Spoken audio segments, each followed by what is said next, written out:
Hey there, welcome to my home kitchen. I'm going to show you how to roll out Asian dumpling wrappers by hand today. You may be thinking that it's really hard to do this, but it's not. And all you need is a minimal amount of equipment and the skills you can develop over time. I'm going to show you how. Okay, first you're going to lightly flour your work surface, like so. Take the dough out of the bag. I've had it resting in this plastic bag for a while. It's sticky, so you want to invert the dough out like this. And then just kind of give it a little nice pat. Coat it. And if you need more flour, add more flour. Cut the dough in half. You want to work with half the dough at a time. If you are starting out, then work with 1/4 of the dough at a time, okay? And put the other portions of dough away so that it won't dry up.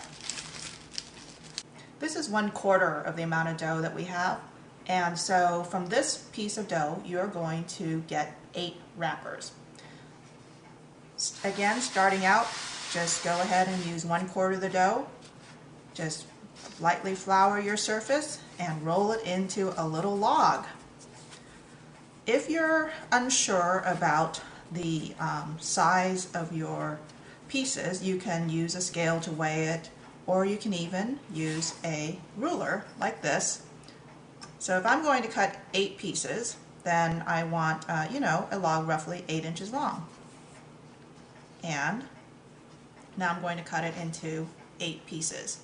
I always try to cut smaller pieces by starting off in the middle, like this, because it's easier to cut things in half than to go 8 times from one end to the other. So I cut it in half, and now I'm going to cut this half in half again. And when you cut dough pieces, remember that the end pieces are tapered, so they're going to be a little, you want to cut them a little longer than the other pieces. There you go.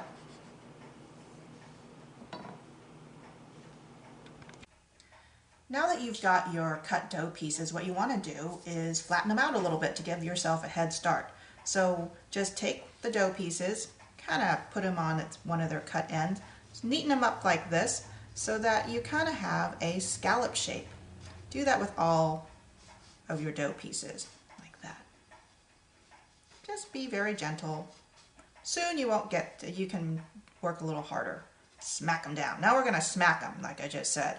Put them in dough and some flour. Give it a press. Turn it over. Give it a press. Do this with all of them. This is great for kids, They don't have to be ginger with the dough. They can just really coat them nicely. Sort of like as if you were making dusted sugar cookies, with powdered sugar coating. Nice like that, like so. Let's move these over to the side, and then what we're going to do is flatten them out a little bit more. What I use is a tortilla press. This is my handy dandy multicultural Asian dumpling wrapper.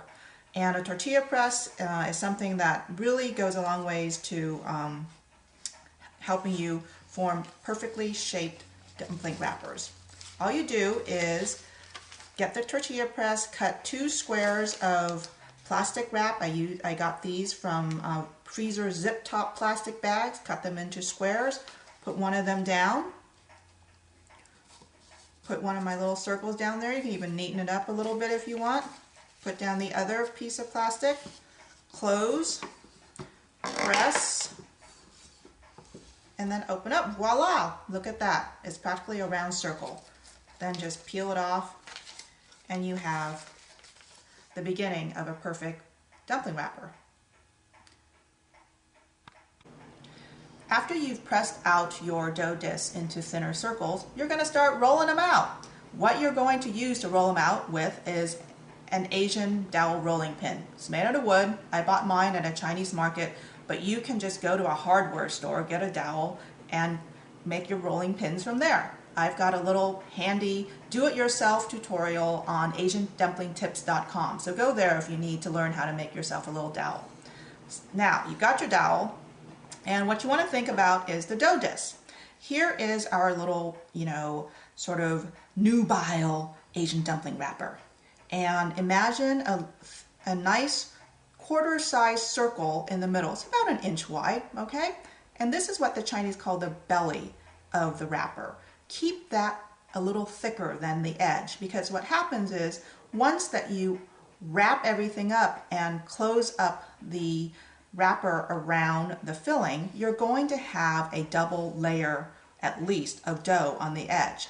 So if you were to make the edges thinner than the middle, then what you're going to do is have a really nice distribution of dough around the filling. That said, let's open up the wrapper again, put it down on your work surface. Here's a rolling pin. You're going to be working the rolling pin downward in this kind of motion. And look how I am using this flattened part of my hand. This part of the palm is flat. You can use it much more efficiently to roll out the wrapper than the fingers, which don't exert as much pressure.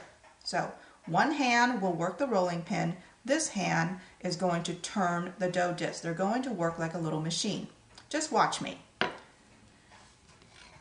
Roll, turn, roll, turn, roll, turn. And exert pressure as you're rolling. You may even get to a point where there is a little rhythmic sound like this. This is the sound that is music to a dumpling maker's heart. And you're aiming for a lot of times about 3 1/4 inches wide for the wrapper. And there you go. Not hard, huh?